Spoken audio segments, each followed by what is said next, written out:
अंकुरजनना रागाद्याक्षयमुपागता यस्य ब्रह्मा वा विष्णुर्वा हरो जिनो वा नमस्तस्मै। जो विद्यादि सागर सुधी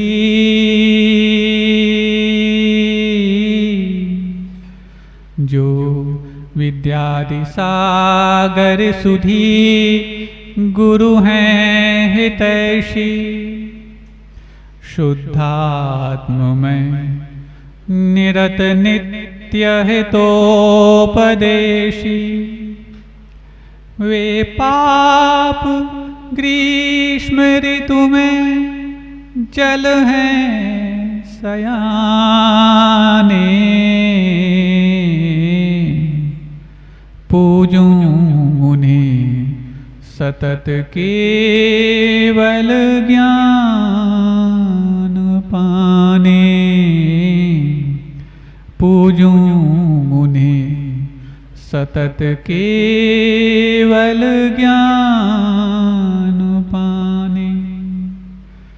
देवादिदेव 1000 श्री शीतलनाथ भगवान की, परम पूज्य आचार्य परमेष्टि गुरुदेव श्री विद्यासागर जी महामुनिराज की, पूज्य आचार्य श्री समय सागर जी महाराज की, नगर गौरव त्रय मुनिराजों की, 3,9 करोड़ मुनिराजों की, परम पूज्य मुनि श्री सौम्य सागर जी महाराज की, समस्त मुनि संघ की। जहाँ तक जीवन में उद्धार का प्रश्न है, उद्धार कोई ना कोई आधार चाहता है, और आधार वही व्यक्ति बना सकता। कभी आपने यदि देखा हो किसी भवन का निर्माण हुआ हो तो आधार शिला जहां रहती है वो कभी देखने में आती नहीं आती। आधार शिला के बाद जिस प्लिंथ बनने के बाद भवन का निर्माण होना हो, जिस पत्थर से हुआ हो, वो पत्थर नीचे फाउंडेशन में डाले तो जाते पत्थर, लेकिन कार्विंग वाले नहीं। जो अनगढ़ पत्थर होते हैं वो फाउंडेशन में डाले जाते, और जो नक्काशी और कंगूरेदार होते हैं वो फाउंडेशन के ऊपर आते हैं दोनों पत्थर। ऐसी उद्धार की जो आधारशिला है वो अक्सर उन अनगढ़ पत्थरों से भरी जाती, और उस आधारशिला के बनने के बाद और जब नींव तैयार हो जाती, फिर ऐसी दूसरों को दिखाने और रिझाने लायक जीवन शैली से दूसरों को एक आदर्श बनने की प्रेरणा दी जाती।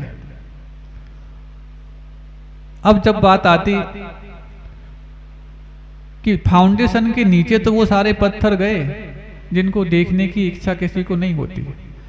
एक आध बार कोई ऐसी बेशकीमती कोई पत्थर जो फाउंडेशन के नीचे दबा दिया गया हो, तब तो फिर किसी को पता लग जाए तो फाउंडेशन को खोद के भी देखने की इच्छा करे। लेकिन जब सबको विश्वास हो जाए कि फाउंडेशन में तो वो पत्थर होंगे, इनकी देखने में बहुत ज़्यादा उत्साह नहीं होगा, लेकिन ऊपर के उत्साह बढ़ाने वाले पत्थरों को देख करके ये अवश्य है कि हमारे जीवन में उसमें कुछ अपना आदर्श देखने का भी और आलस्य भगाने का भी मानस तैयार हो सकता। अब जब इमारत बनकर के तैयार होती है, इमारत यदि उद्धार की बनाना चाहते हैं तो उसकी फाउंडेशन में किस चीज के पत्थर डाले जाएं।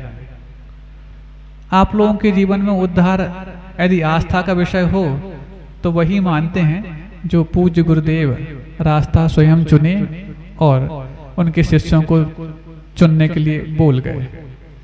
लेकिन आप लोग के जीवन में जब लौकिक उद्धार की बात हो तो लौकिक उद्धार के लिए आप क्या चाहते हैं?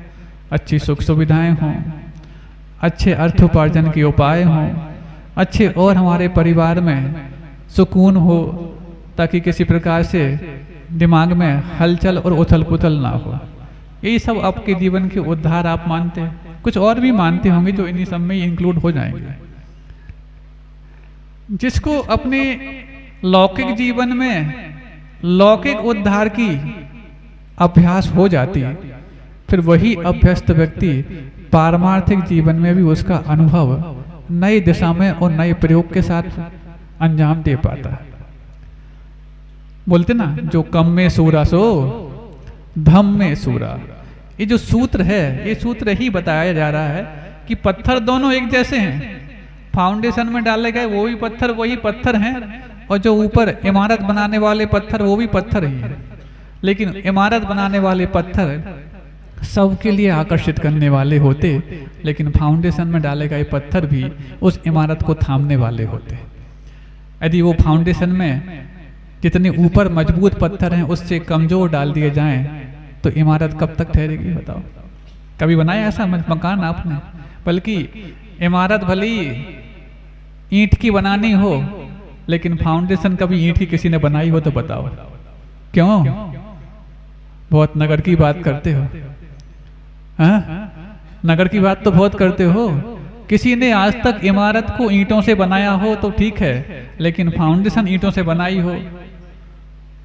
ऊपर यदि आपको थर्माकोल का भी भवन बनाना हो, जब हमारे पास हो जाएगी कुवत तो हम बना लेंगे पत्थर का, लेकिन फाउंडेशन तो हमेशा थर्माकोल की या ईंटों की बनाने की किसी ने जरूरत महसूस नहीं की। इसका मतलब फाउंडेशन तो मजबूत हो, उसके बाद जितनी कुवत हो उतना हम काम कर लेंगे। ऐसे ही लौकिक जीवन में उन्नति की आधार की फाउंडेशन जब मजबूत हो जाती है, तब जाकर के परमार्थ की इमारत उस पर बहुत दिन तक टिक पाती है।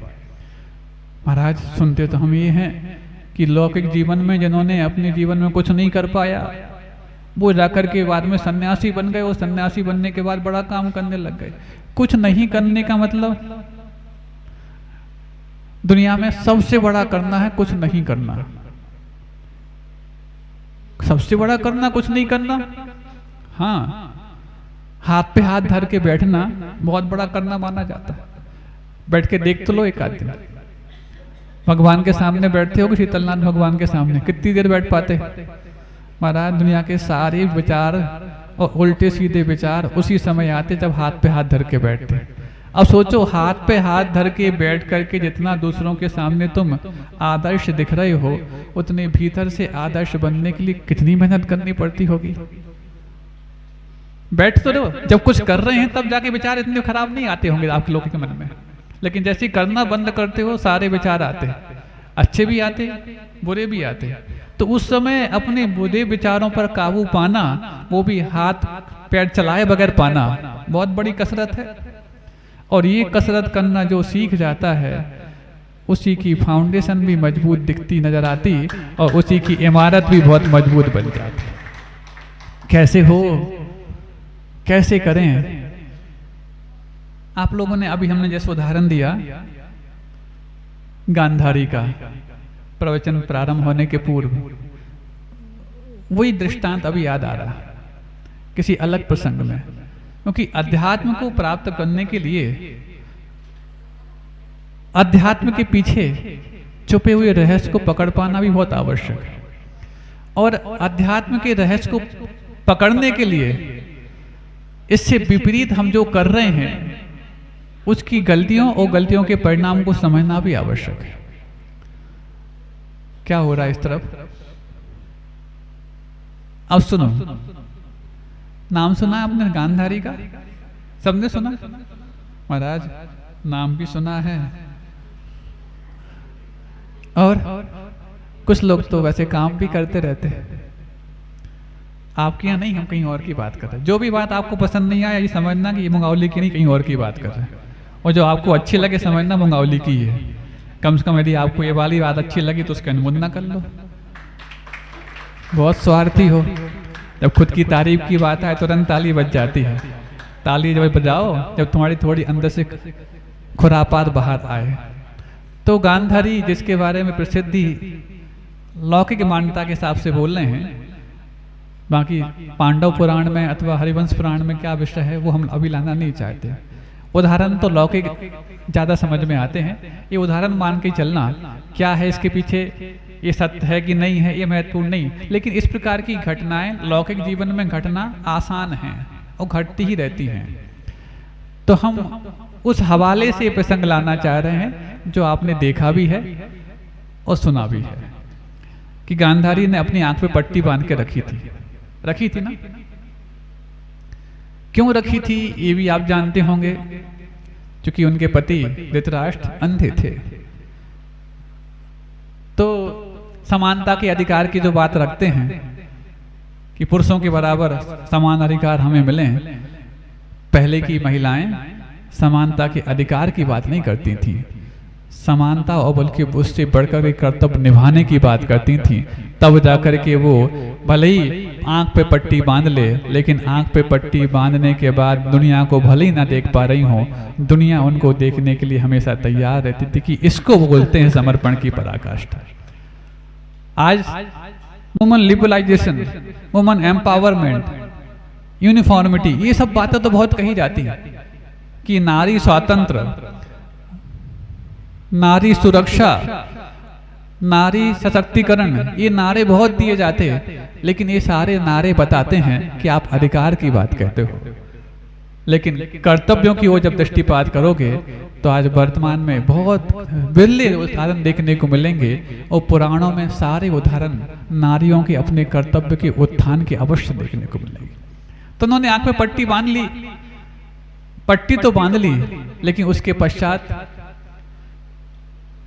जब महाभारत का युद्ध हुआ, कौरव और पांडव ये दो पक्ष आमने सामने थे, सबको ज्ञात है। और कौरव संख्या में 100 थे, पांडव संख्या में 5 थे। गांधारी पुत्र व्यामोह में इतनी ग्रसित थी कि अपने पुत्रों को सिर्फ वो 100 के रूप में गिनती थी। और कुंती का इतना विशाल हृदय था कि भले ही हस्तिनापुर में अथवा इंद्रप्रस्थ में 100 और 5 जने आए, लेकिन हमेशा अपने बच्चों को संदेश देती कि जब भी तुम बाहर जाओ तो अपने आप को 105 के रूप में प्रस्तुत करना, ना कि 100 और 5 के रूप में। ये कुंती के विचार थे और गांधारी के विचार से सब परिचित हैं ही। और जब महाभारत का युद्ध प्रारंभ हो गया, युद्ध प्रारंभ होने के पश्चात उसका आंखों देखा हाल कौन दिखाता था? हाँ? कोई YouTube channel, Janwani channel, Sanjay दिखाता था। संजय के पास कुछ दिव्य दृष्टि थी, ऐसी थी ना। अब उस दिव्य दृष्टि को रखने वाला वो संजय धृतराष्ट्र और गांधारी के लिए महाभारत का आंखों देखा हाल दिखाता रहा 18 दिनों तक, क्योंकि महाभारत लगभग 18 दिन तक चली थी। आप लोग ही कब से चल रही है? महाराज पूछो नहीं, हमारा तो आंखों देखा हाल हम ही देख पाते, संजय भी नहीं हमारे पास तो। लेकिन वहाँ की व्यवस्था अलग है। बड़ा संग्राम हुआ, 18 दिन में ही पूरा हो गया। लेकिन रामायण का युद्ध भले ही लंबा चला हो दिनों की दृष्टि से, लेकिन महाभारत का 18 दिन का युद्ध ही सबसे बड़ा युद्ध करार हो गया। आज की बात अलग है, रूस और यूक्रेन लड़ते रहते हैं, सालों से लड़ रहे हैं, लेकिन क्यों लड़ रहे हैं ये पता दोनों को नहीं है। कोई थोड़ी हवा दे दी अमेरिका ने तो वो खड़ा हो जाता है, थोड़ी सी अपनी अंदर से औकात बढ़ गई तो रूस खड़ा हो जाता है, कुछ फुलझड़ियाँ ये फोड़ता है, कुछ पटाखे वो फोड़ता है। युद्ध चल रहा है, कब से चल रहा? वर्षों से चल रहा। हमें समझ में नहीं आया कि 18 दिन के युद्ध में इतना बड़ा विनाश हो सकता है, तो वर्षों के युद्ध में कितना हुआ होगा। लेकिन नहीं, तुम्हारे अंदर ना वो कुवत है किसी के तुम विकास कर पाओ, ना तुम्हारे ऊपर कभी कुवत हो सकती कि किसी की तुम सत्ता का नाश कर पाओ। सत्ता का नाश करने की कुवत तो आज तक किसी भी बड़े टेररिस्ट में नहीं हुई, किसी आतंकवादी में नहीं हुई। सत्ता का मतलब वो नहीं जिसको शासन और सरकार आप बोलते हैं। सत्ता का मतलब अस्तित्व, वजूद, एग्जिस्टेंस। किसी का वजूद नाश करने की तुम्हारे पास सामर्थ्य हो, मैं उसको नमस्कार करने तैयार हूं। है किसी के पास सामर्थ्य? जिनको मैं नमस्कार करता हूँ ऐसे पंच परमेष्ठी को भी ये सामर्थ्य कुवत प्राप्त नहीं हुई कि किसी की सत्ता को मिटा सके और किसी की सत्ता को वो जिला सके। सब अपनी अपनी सत्ता के माध्यम से जी रहे, सभी अपने अपने अस्तित्व को लेकर के जी रहे, लेकिन हमारे अस्तित्व को जब दूसरा किसी प्रकार से चैलेंज देता है तो हम सामने वाले के अस्तित्व को मिटाने के भाव अपने अंदर रख लेते हैं। उसके चैलेंज देने के बाद उसको बदले की भावना की बजाय अपने में बदलाव की भावना लाओ तो आपके जीवन में आपका अस्तित्व और अच्छे से प्रकट हो सकता है। तो बस आंखों देखा हाल दिखा रहा है कौन? संजय। आज ऐसा हुआ, आज कौरवों ने पांडवों की सेना के ऐसे बड़े बड़े वीर योद्धाओं को ऐसा ऐसा कर दिया, तमाम तरह की बात बताता है। और कभी भी राजघराने में अथवा राज दरबार में कोई भी दूत हो तो अच्छी बातों को बताने में ही उसका ज्यादा रुचि रहती है, क्योंकि उसके बदले में जो मिलने वाले पारितोषिक हैं उससे उसका वास्ता है। तुम्हारे महाभारत में चाहे सब चले जाएं तो कोई मतलब नहीं और सब बच जाएं तो कोई मतलब नहीं। कभी भी बड़ों के सामने जो एक सच्चा दूत होगा तो अच्छी खबरें लेकर के ही जाएगा। होता कि नहीं होता? राजाओं के सामने भी राजा के गले का हार पाने के लिए, अंगूठी वो चेन पाने के लिए सारे देवदूत उनके सामने अच्छी अच्छी खबरें ही बताते हैं। कुछ नकारात्मक खबरें हो भी जाएं तो अपने मुख से कहने नहीं जाती, क्योंकि इसके बदले में हो सकता है उनके कोप भाजन का हमें पात्र बनना पड़े, इसलिए कभी नहीं बताते। तो जब राजाओं के सामने कभी